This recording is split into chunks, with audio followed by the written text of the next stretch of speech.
gentlemen, Fourth and Trollers, welcome back to Fourth and Troll Fantasy, the most entertaining fantasy football podcast on the planet. My name is Noah Selby. And I'm Wes Selby. And we are back with you for one final episode for Season 2 of Fourth and Troll Fantasy. We have made it through fantasy football for 2023. It's a bittersweet realization and moment that we have to go, wow, season's over. We made it through 17 weeks and we got here and we have arrived. Comment down below real quick if you won a fantasy championship this year because of Fourth and Troll Fantasy. I know I've already had a couple people reach out to me personally saying, hey, brought me home a title this year. It's exciting stuff. It's good Very things. nice. Always fun to see the fruits of the labor come out and what we've done this season. Wes, how are you doing? I'm doing well. It's a new year. Welcome to 2024, Fourth and Trollers. Things are good. The best I did in any league was third place. If things had gone just a little different, I might have been in the championship in 2 leagues. If I got that first round bye in the Trollers League, didn't work out, and I probably would have still been slaughtered because the official champion of our first annual Trollers League got over 170 points, if I'm not mistaken. Yeah. So they deserved the crown for that hard-fought victory for them. And all around had a really fun, very interesting season, though. We'll talk all about it. But, man, this was weird, but very entertaining and just kind of like whatever. Things are just unpredictable this season, but I had a good time. Oh, and the official place for Jared, who had his very first season of fantasy football, is third place. Not too bad. Third place. He, like many people, did not start George Pickens against the Bengals when they just annihilated them. So that may have been the difference for him. But third place for the first time using just Fourth and Troll advice makes me proud. Feel pretty good about that. It's always exciting to see. Yeah, we loved seeing Jared follow along this season, taking solely Fourth and Troll Fantasy advice, and it's good to see it pay off with a third place with a podium finish. It's always good. I made it in a handful of leagues. I was in between Dynasty and Redraft. Made it through round 1 with 7 teams that I had. Very nice. And I had 7 teams in the semifinals, and 6 of them lost. Oh my gosh. What a freaking dude. It was a disaster for me in the semifinals, and I just couldn't believe it. And then I got to the championship in one league that Wes, you and I and a couple of our family members are in. And I'm going to pull up the note here because I have the official the official breakdown of what happened for me in the fantasy championship in that league. Right. I was the 8th seed, the final seed, made it to the championship. 12-team league. At 7-7. Wow. Got there upon the advice of myself, rode Joe Flacco to the championship. Stuck with revenge game Joe Flacco in the championship. He had, in this league, it's 0.5 points per completion. And then you get some bonuses for some long touchdowns. And so I'm watching this game and I'm going, oh my gosh, he's just cooking. And then we get towards the half and he has that break onto the sack play, dump it to Jerome Ford, and he runs it all the way for the touchdown. And I'm checking, I go, how long is that? And there's a 50-yard touchdown. So you get some bonuses there. Joe Flacco scores me 38 points to start out Thursday night. Amazing. In the championship. Add on to this that my opponent didn't get Amari Cooper out of their lineup in time. Right. So I'm like, oh my gosh, this is incredible. Like, this is what a start. And then my next highest scorer was Harrison Butker with 21 points. And then my third highest scorer was the 49ers defense and special teams with 12.25. And then I had a combined score from Alvin Kamara, Jahmyr Gibbs, Jamar Chase, Chris Olave, Dalton Schultz, and Ezekiel Elliott combining for just 40 fantasy points on my starting lineup, and I lose. And I was like, this cannot be Wow. real. This is unbelievable. Add to that, I had like Jalen Warren on my bench. I had James Conner on my bench. It was just like, Oh man. what a collapse by the team. But listen, it's all fun and games. We have a fun time. That's what we love. It's all about the unpredictable. And so we love fantasy football for that. Listen, we got a great show. We're going to give you a recap of the 2023 season. Going to react to our preseason top 10 lists versus our end of year realities of how these players finished out and give you a little bit of a preview for the 2024 season. Before we do all that, follow us on all our socials that are listed below at Fourth and Troll, on Facebook at Fourth and Troll Fantasy. And like we said earlier, comment down below. Did you win your league this year? What happened? Let us know. We're excited. Subscribe, like, ring that bell. What was the worst advice we gave? Leave it in the comments. I need to go back and look at, I mean, it didn't pan out, but you remember when we went viral for saying trade Jamar Chase for Nico Collins and everyone called for our head? What a time that was, dude. What a thrilling moment in the season. Oh my gosh. The panic stage. Yeah. Let's start it out here nice and sweet. Let's start out here nice and sweet. Talking about fantasy MVP. We've each got a pick for fantasy MVP that we have chosen. Unbeknownst to the other, we may have the same one. If that tells you anything about how much we agree on takes, I guess we'll wait and see. Wes, let us know your pick for fantasy MVP for 2023. Yeah, the official one, because I want to do an honorary mention real quick, because I want to just say that I think Puka Nacua is the fantasy MVP. It is an honorable mention. He had a little bit of a scare when Cooper Kupp came back and they just didn't look right, but the first 5-6 weeks of the season, Puka was unstoppable, and the way he closed out playoffs was amazing. But honestly, fantasy MVP is Christian McCaffrey. It's Christian McCaffrey. He was dominant. I know the championship round wasn't as great as we wished it was, but he was unbelievable. And you don't get that from a running back in the first round to have that kind of true dominance. Yeah. Gosh, he was so good. I think he was the most consistent player that was in a championship match. He is for me hands down the MVP.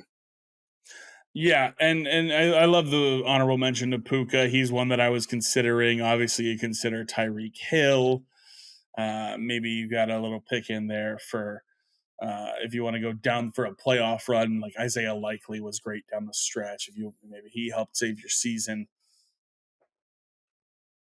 But what other way would we start out the final episode of Fourth and Troll Fantasy if not with a Fourth and Troll double down? I mean, it's we both, of course, we're in sync, and a lot of the community is. Christian McCaffrey was unbelievable this season, absolutely the fantasy MVP. The champion of our home league, I'll call it, Wes, is he had the 6th overall pick in the draft. And Christian McCaffrey fell to him at the 106, and no shock to anyone, he won the league, getting Christian McCaffrey at the 106 there. 2,000 plus all-purpose yards for McCaffrey, 21 all-purpose touchdowns. The funny thing is, his worst game of the season was championship weekend, 13.1 fantasy points. Yeah. How wild would it have been if you rode McCaffrey to the championship and then when his best matchup of the season, he does that, and if you lost, I'm sorry, but his worst game of the season was 13.1. That's crazy. I rode with Jahmyr Gibbs for the whole season, and I was like, 13 point early on. I was like 13.1. Okay, we're good. We got that out of him. Nice. And that's McCaffrey's worst game. I've got something here that there were reports and research done across all the main fantasy platforms. And you alluded to it, over 50% of teams in the championship game had Christian McCaffrey on their roster. Meaning, when you drafted Christian McCaffrey back in August, you immediately had a 50% chance to win your league. Unbelievable. Crazy. How can you not give this man the crown of MVP? It's absolutely Christian McCaffrey this season. Moving on to a more somber note, we're going to talk about the biggest bust of the 2023 fantasy season. Gosh. I've got mine, and I'm standing on this firmly. It's Tony Pollard. It's absolutely Tony Pollard. He had just 2 weeks above 20 fantasy points. Only 1 week as a top 5 running back where some people were drafting him. I've saw people take him late in the first round, in the second, if they got lucky, to the third round. And half of the year, he was the RB26 or worse on the week. He had 8 weeks of being outside the top 25 at the running back position. Some people took him as their RB1. Like, it's just, this guy was absolutely the biggest bust of the 2023 season. I fell for the trap, but we've mentioned it many times during the season that Mike McCarthy mentioned they're going to run a lot more. We were like, all right, Pollard's already great as a backup. Let's go, baby.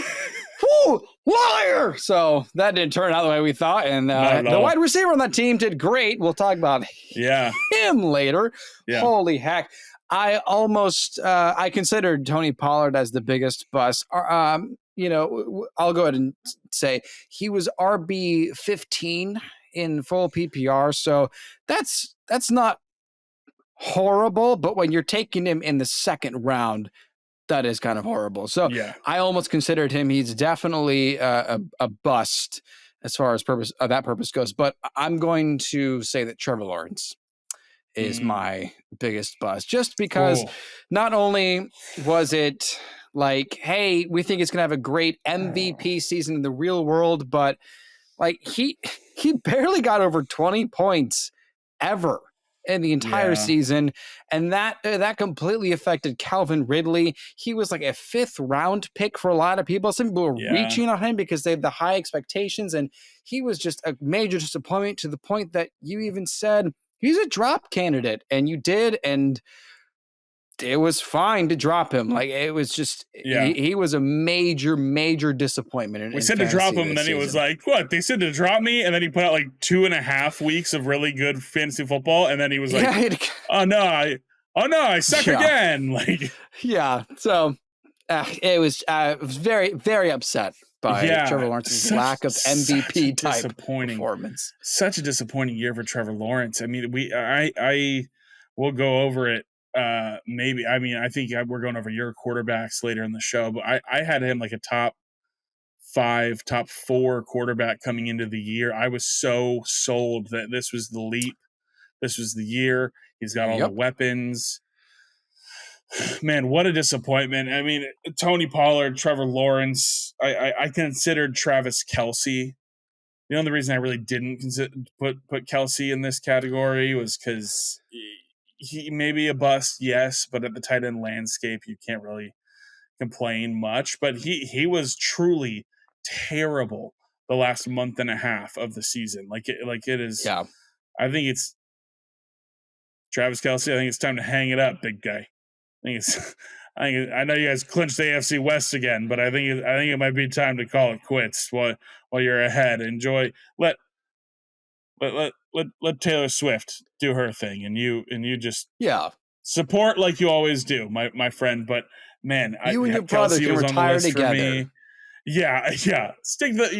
Focus on podcasting, just not being better than us. Can you imagine they're both inducted to the Hall of Fame the same year? Oh, that'd be sweet. Mama Kelce. Can you imagine? Man. First Mama ballot Kelce brothers. Top of the world. Oh my gosh. I think that's freaking time. Awesome. Let's That'd be do great. that. Let's push for That'd that. be awesome. Hang it up. Both of them. Focus on your State Farm commercials. I don't know. Well, whatever. We'll see.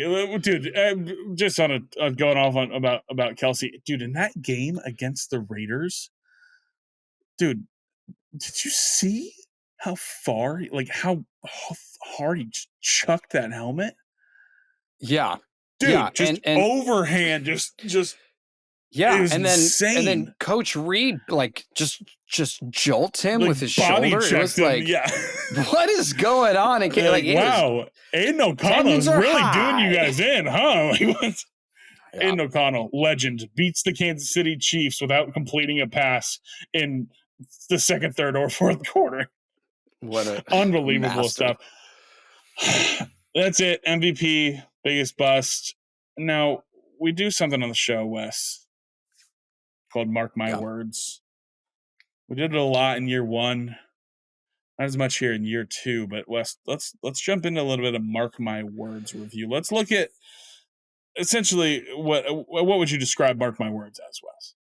It's a statement that is definitive. It is a permanent claim with the utmost confidence that this will happen, and we bet the house on what we are predicting for this season or a particular week or in a series of games.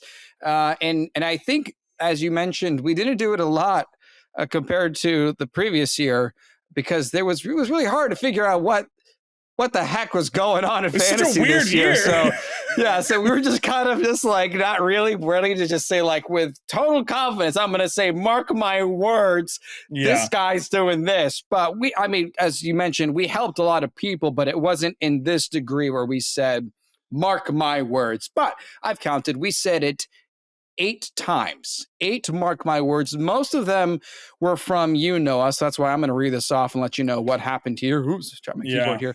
Okay. Episode 39, May 2nd. You said Jordan Addison will have 1,000 yards and 5 touchdowns this season. Oh. Through week 17, he has 9 touchdowns. But he's a little shy of 1,000 yards, 854 on the season. We can't totally call that. Yeah, we can't call that a total wash, you know, because dude, with Kirk Cousins, he hits that. With Kirk Cousins, that gets demolished. 857 with a cocktail of Josh Dobbs, Nick Mullins, and Jaron Hall your quarterback for the last half of the season, dude.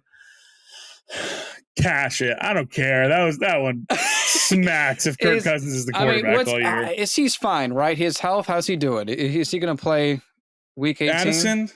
Yeah. Yeah, I thought he played week 17. I'm pretty sure he played Sunday night. I think he's limited on a snap count. If he can squeeze out 146 yards, then you got that. But we'll move on. We'll move on to the next one. Episode 48, we each had one here. July 11th, I made the claim that Deebo Samuel will be wide receiver 21 or worse. Wide receiver 14. Wide receiver 14. And I honestly thought that was going to be even more incorrect. I thought Deebo was going to finish basically top 10. He'd be in the top 10, yeah. He wasn't. But that was part of what you and I were claiming on the season is, hey, Deebo got all of his points on the ground, and with McCaffrey in the backfield, that's not going to happen. No, still did all that. Yeah. His yak ability is insane. And I stand corrected, here's something funny. Brandon Ayuk still finished better. Did he? So, So I was going to ask that. You got that right. Got that right. Yeah, I'm going into 2024 eyeing Deebo. I think I've changed my tune a lot, and I'm going, all right, he might be okay. he might be all right. We'll see what happens here. Yeah. You also made you marked your words on that same episode that I did for Deebo Samuel. This one, it's big asterisks next to it. You said Jonathan Taylor will be less than RB20 on the year. Well, he was hurt for a lot of it. Mm-hmm. He was RB37 in the official standings. Points per game. Never been wrong. Points per game, he was RB14. So it's kind of right in the middle there, kind of washed out there. But anyway, the point you were making was that running backs with a quarterback with rushing upside are elite. And then that immediately changed when Richardson was out for the year. So yeah, it makes sense. He was RB14 points per game. Yeah. Okay. Next, episode 56, we each made one. We actually made a joint mark my words. We said In week 1, Sam Laporta was going to score a touchdown in his NFL debut. Oh, He did not. he did not. But he had such a great debut, He had a didn't solid night. It was he like had a pretty good a night. solid night against Kansas City opening Obviously, night. You and I were starting to beat the drum a little bit on Laporta being a pretty good pick for tight ends, and we were correct on that account. Okay, the other thing you said in that episode, you decided to kind of go with the what if statement that you were predicting, which was what if Zach Charbonnet is truly just a backup? Mm-hmm. And Kenneth Walker is just as great as we thought he was going to be going into the season. You said, mark my words, Kenneth Walker III will finish RB5 or better in week 1. That was a pretty bad week 1. Yeah. Yeah.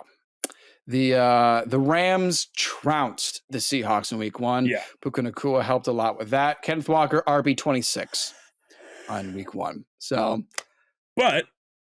But he was pretty good after that. Yeah, if we look at it, it kind of did pan out that way. It really kind of was like, yeah, I mean, Charbonnet had his weeks where he would be more involved, but it really was this season. It was like, oh no, it's not like a 1A 1B here. It is true. It's clear. It's like Ken Walker's the 1, Zach Charbonnet's the 2.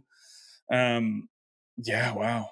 That was man, what a claim. Charbonnet had a great night against the Cowboys on that Thursday night or whichever night it was, but otherwise Kenneth Walker is a pretty good pick for a lot of people. Okay, last couple here, episode 60, September 19th. You said Darren Waller will score not once, but twice in week 3 against the San Francisco 49ers, and I don't think he scored for another 5 weeks after that either. Nope. So no, he did not. Nope, that didn't work out, and Darren Waller could have been one of our biggest busts of the season, but he was too hurt to even qualify, really. Episode 70, October 27th. You said, mark my words, Justin Herbert and Keenan Allen will score 25 points each in week 8. Justin Herbert, 30 points. Keenan Allen, 14.9. So not quite, but still. 30-point week from Justin Herbert and Keenan Allen isn't there. What the heck, man? I have no idea. But, I mean, still really good night for both. If you have the stack, you're probably pretty happy from that performance, but it wasn't game-breaking like you were predicting. Last one here, episode 78, December 1st. I said, mark my words, Puka Nacua will score 23 points in week 13, and it was on the dot. On the dot. That's still one of the best moments in the show's history. It was incredible because it was I was thinking about how we make a prediction and then the opposite tends to happen a lot. And so he was my dud that week. Puka's a dud. Yeah, and it wasn't even like I had planned that. It wasn't like this was my stud and I was like, here you go. This was your player you were talking about. And I was like, well, the opposite happens. I haven't said mark my words in a while. It's 23 points. And then we got comments on social media. They were like, what? How did you get that number right? And I was like, subscribe for more great advice on fantasy football. Anyway, that was our mark my words for this season. A lot of fun. Not too many, but they weren't horribly wrong for a lot of them. We didn't nail. I think we got one. I think the one that I took a shot in the dark on was the one we got. Yeah. But knocked it out of the park. There you go. Listen, many more mark my words to come in 2024. Exciting stuff all around. We will now jump into our top 10s. And I'm terrified to do this, but we're going to go through our top 10s real quick. Just looking at kind of what we've got going here, what our preseason top 10 lists were compared to our end of season, where they ended up. Now, starting out with, we're going to go over your quarterbacks, Wes, for the 2023 season that you had listed in the preseason as in relation to where people ended up at. So from 10 to 1, you had at 10, Geno Smith. At 9, Tua Tagovailoa. At 8, Lamar Jackson. At 7, Justin Herbert. 6, Justin Fields. 5, Trevor Lawrence. 4, Josh Allen. 3, Joe Burrow. 2, Patrick Mahomes. And 1, Jalen Hurts.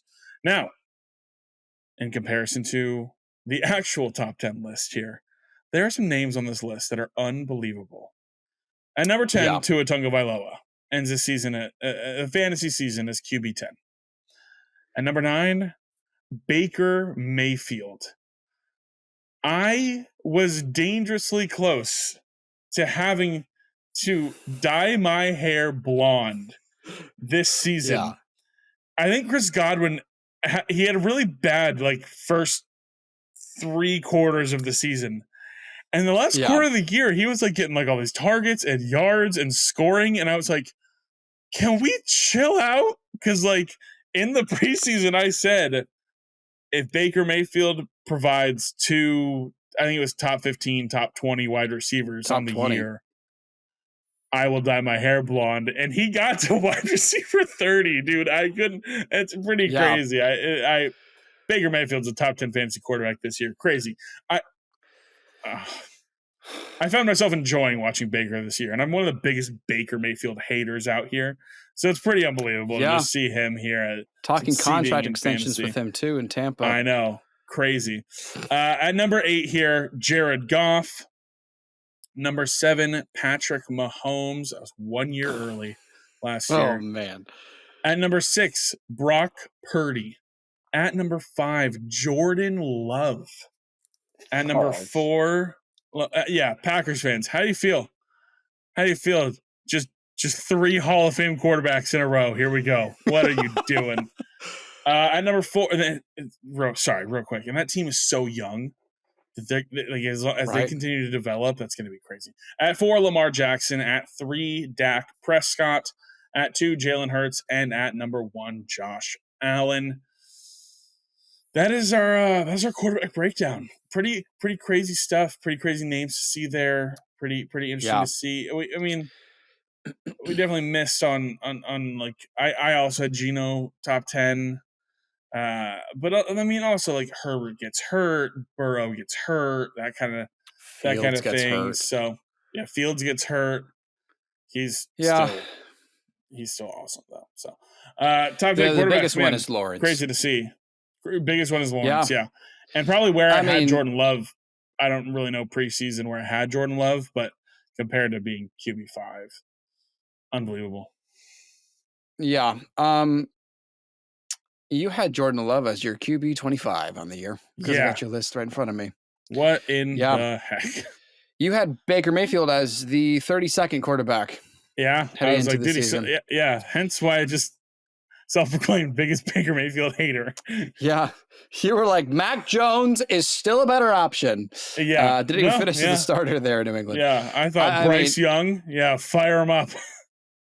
Yeah. You had Bryce Young over Brock Purdy. You had Bryce Young as 26 and Brock Purdy as 28. Unbelievable. Well, we've learned our lesson here. Yeah. Just wait till the 15th round to draft a quarterback. Okay. Let's talk about the running backs here. Because you and I were very, very close on, I think, about 8 of our running backs. Yeah.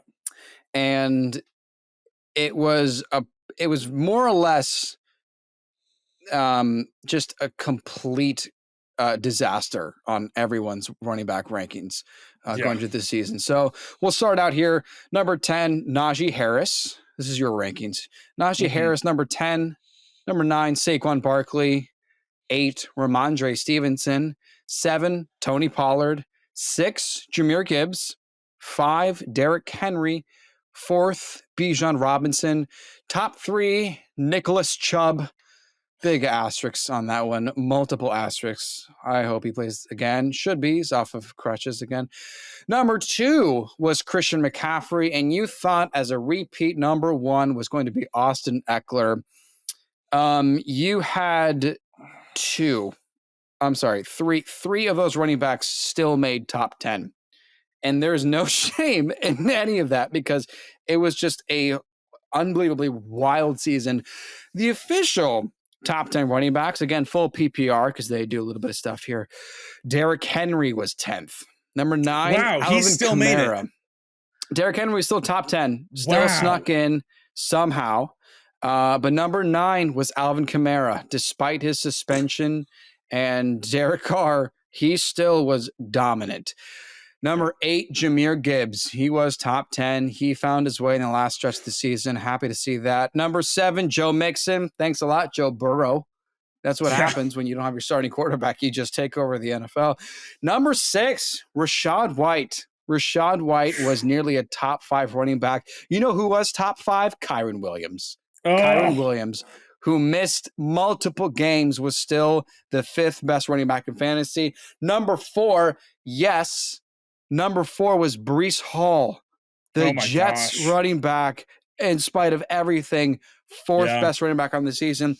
Number 3, fins up, Raheem Mostert, 30-plus-year-old running back, taking over the league, touchdown scoring machine. Yeah. Number 2, Travis Etienne. And number 1, for the first time in 20 years, a running back has been the number 1 scoring running back for another season. Christian McCaffrey. Hasn't happened since Jamal Charles. The last time a running back Wow. repeated as number 1 ever. So he My is goodness. truly the fantasy MVP. Travis Etienne, RB2. That is crazy. That is unbelievable. Wow. Crazy stuff there. Running backs, such a up and down position, injuries to guys like Nick Chubb, and late in the season, Ramondre Stevenson. Raheem, listen, if you're a Raheem Mostert owner and you lost him for fantasy championship week, so sorry. That was such a late announcement, inactive, late thought, inactive. So tough there. Man, pretty shocking stuff there for the running backs. Potentially, even more shocking stuff here for the wide receivers. Wes, let's go over your top 10 wide receivers. At number 10, you had A.J. Brown. Number 9, Devontae Adams. Number 8, Jalen Waddle. He was a candidate for bust for me. Not heavily considered, but just such a disappointment this season as far as production we thought could happen. Number 7, Devontae Smith. Number 6, Garrett Wilson. Oh, that lasted for 4 offensive plays for the Jets. Number 5, Cooper Kupp. Number 4, Amon-Ra St. Brown. Number 3, Justin Jefferson. Number 2, Tyreek Hill. And number 1, Jamar Chase. Now, comparing that to the actual top 10, the actual number 10 wide receiver was Jamar Chase. Again, the Bengals got off to that slow start, and then no Joe Burrow equals no elite production. Number 9 there was Stephon Diggs. I'm just going to say it. I don't know. If Joe Brady is the offensive coordinator for the Bills come next season, I'm not touching Stephon Diggs. Because 6 of the last 7 games, once they switched offensive coordinators, Stephon Diggs topped out at 8.5 fantasy points. Dude. James Cook was running back 11. Yeah, and this is all saying if Stephon Diggs is still there. Maybe he gets fed up. I don't know. But that was absolutely crazy to end the year. He was so bad. I was benching him in leagues where I had him in my third place games and stuff like that. It was ridiculous. DJ Moore was wide receiver 8. Man, I'm excited for DJ Moore in 2024. That connection they've built there between him and Fields is special. That is crazy stuff. Number 7 was Mike Evans. A year early again. A year early on another guy. Mike Evans was my guy last year. Did not pay off, and I had PTSD, and I wouldn't touch him. So there you go. Number 6 was Keenan Allen. Hey, remember when he got people to the playoffs and then dipped? Dude, what? He didn't even play the last 4 games, and he still was nearly top 5. Justin Herbert got hurt, and Keenan was like, "Yeah, I'm not playing. I'm not risking injury here. What are we? Let me just make sure Staley gets fired." Yeah, dude, that was unbelievable. I saw so many people just lose their entire. They were top 2 seeds in their playoffs, had first round buys, myself included. And then I just don't get Keenan Allen back to the playoffs. And it's like, what what do I do here? What are the unbelievable stuff? Number 5 was Puka Nakua. Like we both gave him his flowers. Fantasy MVP worthy. It's so awesome. He's going to be in my top 10 list next season. Given that Stafford sticks around, I hope Stafford's still there. But either way, I think if McVay's there, he'll figure out how to game plan him. Number 4 was A.J. Brown. Number 3, Amon-Ra St. Brown. Dude, consistency king this season. What a guy. Number 2 was Tyreek Hill. Fantastic championship weekend. Yeah. Number 2 was Tyreek Hill, and number 1 was CeeDee Lamb. What a freaking season for the wide receivers. Close us out with some toy ends, Wes. Yeah, I just want to say that CeeDee Lamb, as you heard, was not even in my top 10. I had him as 12th, I believe, because I bought into what McCarthy said about the ground game, and I was like, well, he's still going to be anybody's wide receiver 1, but I don't know if he's going to be top 10, not even top 5. No, the best, the very best. Yeah, and listen, we had injuries from guys like Justin Jefferson, and then quarterbacks go down for people like Jamar Chase and Justin Jefferson. Tyreek missed a couple games. Like, that's fantasy football though. CeeDee Lamb, right? Take your crown. You are the top fantasy wide receiver for this season. It's freaking celebration. It's ridiculous. All right, whatever. Yeah, there you go. What is it? I don't know what that is. I don't even know. Anyway, it's like a song here are the reference, tightest. Whatever. Here are the top 10 tightest ends of your prediction for this season. And as you said, it's just shot in the dark until maybe the top 5. Let's just see how it turns out here. As it always is, it's a complete mess, but like this one was especially a mess for both of us. So number 10, you thought it was going to be Hayden Hurst. Whoa! He was tight end 49. I just wanted to let you know, that's hilarious. Solid week 1. Great week 1. I felt awesome. And then, dude, something I don't know exactly all the details of it. He got concussed midway through the season and didn't come back to play. It was something to the severity of not being able to return to football activity. So, and I don't mistake this for me being like, well, that's why I was wrong. I'm not saying he got so hurt that he couldn't come back. It's just crazy stuff in that situation. Just I don't know all the details, but I know that he hadn't played for the second half of the season, I believe, because I kept on watching, kept seeing Tommy Tremble pop up, and I was like, yeah, is he the top? So wild. Prayers up to Hayden Hurst. I mean, hopefully he can return, but I mean, if he does not, he gave us a great 2022 season in Cincinnati. So yeah, that's fair. Chigozie Okonkwo was your tight end 9 and did not pan out, and it was a mess for Tennessee offense, and who knows what happens in the offseason. You thought TJ Hawkinson was going to be 8th. Again, a lot of injuries and mismatches happening there. Without Justin Jefferson, Hawkinson was elite. Even with all the quarterbacks he had too. David Njoku, you thought was going to be tight end 7, and I'll let you know he was tight end 6. You were Let's go, dude. Very close. That was sweet. Especially when Flacco got there. Dude, second half of the season, I think it was from week 9 on, he was the tight end 1. It was I was so excited watching the second half of it pan out. He's an absolute freak. Screw Deshaun Watson. Keep Flacco there. Sign Flacco to a 5-year deal. I'm not going to protest that. I mean, friggin'. Number 6, you thought would be Pat Freiermuth, and that Muth did not get Luth, and he was too injured to get as Luth as we wanted him to.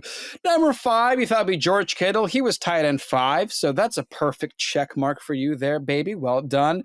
Number 4, Dallas Goedert. Not even top 10. Darren Waller, you thought would be number 3. Obviously, that was not the case. And Mark Andrews, you thought would be number 2. He was not even top 10 either. Wow. And that's also because he missed it. But he was tied in 11, so it wasn't like it was Okay. Complete miss. And of course, number one, you thought would be Travis Kelce, and that was not even correct. He was not number one. So let's share what the official top 10 in a full PPR list for the tight ends looked like on the season. Number 10 was Dalton Schultz, where his career was supposed to die in Houston. And turns out CJ Stroud is the next Andrew Luck of rookie quarterbacks and just is incredible. Number 9, Jake Ferguson, which is what you did have a suspicion about, is that, hey, Dak Prescott likes the tight ends. Ferguson did pretty well there in Dallas. Number 8, Trey McBride. Okay, Zach Ertz done for the year. McBride steps in for Arizona. I was like, yeah, I'll just take it from here. Fantastic work. Cole Kmet did end up being a top 10 tight end. I had a feeling going into the year, and then DJ Moore arrived, and Robert Tonyan arrived, and it was like, forget it. But no, still tight end 7. Njoku, number 6. Kittle, number 5. Evan Ingram, not even in your top 10. He did make it as a top 5. He was number 4. So consistent. And yeah, surprisingly so. He was still there. Hawkinson, number 3. Number 2 was Travis Kelce. And number 1 is a rookie named Sam Laporta of the Detroit Lions. And he was absolutely incredible. I don't have the exact number or year here, but I wouldn't be surprised if this was the first time ever a rookie tight end finished as the tight end 1 in fantasy football. Maybe it was maybe it was Jeremy Shockey, or maybe Dallas Clark or something, like one of those era kind of guys, but it would not shock me whatsoever if he was the first ever rookie tight end to finish as the number 1 tight end. I want to check. What a hoss. I want to check to see. I've got one idea. That was the conversation we had, was look at the Lions with TJ Hawkinson his whole career. Like they like the tight end. Like that's they like going there. Yeah. You know, whenever Goff was in LA, you know, Tyler Higbee was a thing we talked about. You know, Gerald Everett was a thing we talked about whenever that was their quarterback. So, man, what an awesome story Sam Laporta is, and it's a lot of young talent on this Detroit offense. And I mean, just because it's topical, Detroit got robbed, dude. Detroit got robbed. Oh yeah. What a Same joke. ref that didn't call a single penalty on Miami, or didn't call a single penalty on the Eagles, but called 13 on Miami. So this is like multiple misdemeanors for I don't know if Brad you Allen. I don't know if you saw the report that they're being downgraded for the playoffs, and that crew will not be officiating playoff games. I heard something about that. That's just the NFL admitting that, you guys really messed up here. Like, that is unbelievable what happened here. Yeah. Gosh, Detroit should have won that game, man. That's crazy. That's crazy stuff. That's it for the positions here. Last thing we're gonna do, Wes, just to give a little teaser, a little taste of 2024 here for the trollers, new and old. We're gonna give our sleeper pick, our early sleeper pick for 2024. A player that we think this person's gonna go later in drafts, and this person can be a difference maker for your team. Now, I don't know exactly where this player is going to fall in as far as ADP goes for next season, but Drake London is going to be a 2024 sleeper. I'm jumping on the train. Russell Wilson to Atlanta, baby. Come on. Somebody make it happen. Oh, man. Russ to Atlanta. We've seen the flashes, man. We've seen the elite flashes from Drake London. And it's just the outcome just doesn't pan. It's just I don't call it Arthur Smith, call it delusion, which when you look in the dictionary at the word delusion, a picture of Arthur Smith is next to it, so it's pretty much the same thing. With and without the mustache, so there's no confusion. My gosh, but I give Drake London a professional quarterback, just that, like that. Russell Wilson maybe past prime, but Russell Wilson was also really good in 2023. Russell Wilson deserves better, man, if I'm being honest. Like, Sean Payton was just against Russ all year and just finally got to the point where he could, take advantage of the opportunity to get him off the field. And Russ deserves so much better, but somebody get him on a team where Atlanta's a perfect fit. It's similar to Seattle days where they were a run first team. Dude, give Drake London, Russell Wilson throwing him the ball.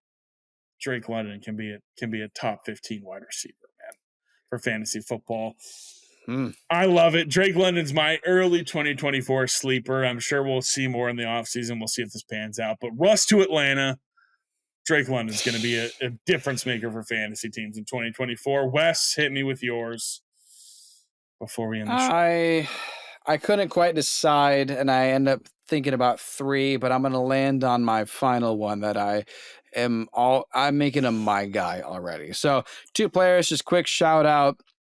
Both injured, so we'll see where their ADP lands. Just remember, Tank Dell was pretty freaking great. Oh, yeah. So I'm very interested in Tank Dell. Keaton Mitchell was very interesting to me, so I'm going to keep an eye on him as soon as he recovers from ACL, I believe, his season-ending injury.